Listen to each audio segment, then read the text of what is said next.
Hello everyone. um, I'm making this video out to my erstwhile family, my mother especially, um, my eldest brother in the United Kingdom, my two brothers here in America with me, and also my elder sister who is also a medical professional.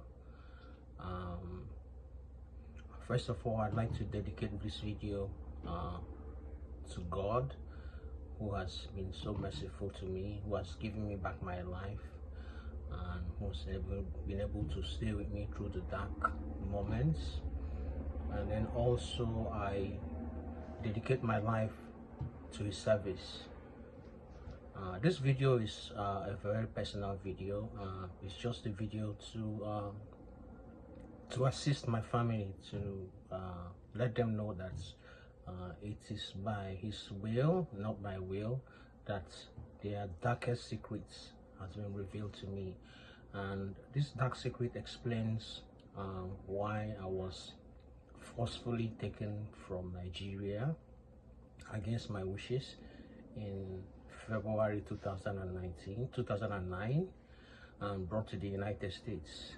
It explains every calamity that I've been going through since 2009. It explains why just a year, barely a year after my arrival in the United States, I was misled by my elder sister to perform a medical procedure which was designed to have me pay out of pocket for. This medical procedure was totally uncalled for, was totally unnecessary, but I'll explain in a short while the secret, the reason why all these things happened. Most recently, through the grace of God, my lawyer was able to advise me that there was a clause in our late father's letter of administration. This clause limits my family members, the administrators, authority to administer any of his landed properties.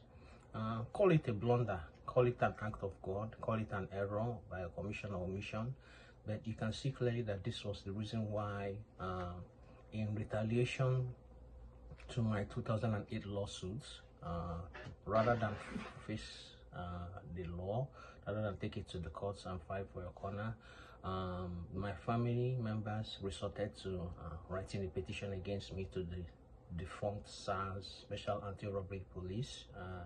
And in this petition, they denied me, said they don't know anything about me being their sibling, that I forcefully took over the Julius Hotel, which is not true, as evidence will show.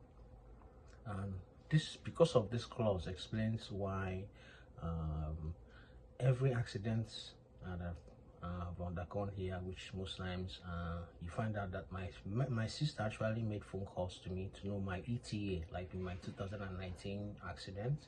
She actually called me a few moments before I had this accident to ask me if I was going to work, and I answered and I told her yes, I'll be leaving in a few. And it was raining heavily. Now in this accident, it's mysterious because the guy that hit me, the force was so much, the impact was so much that I hit two cars in front of me. Now this guy in question promptly got out of his damaged car, which was immobilized, and in a few seconds, under maybe 2 minutes, a tow van came specifically for his own car, started towing his car. Now it was raining cats and dogs. This guy never approached us to find out whether we were survived, whether we survived the crash, whether we had injuries, whether we needed any help. I had to confront him, and then when I confronted him, through assistance of some people, I was able to get some credentials which I have today about this to prove this. Alternatively, I wouldn't have been able to prove this.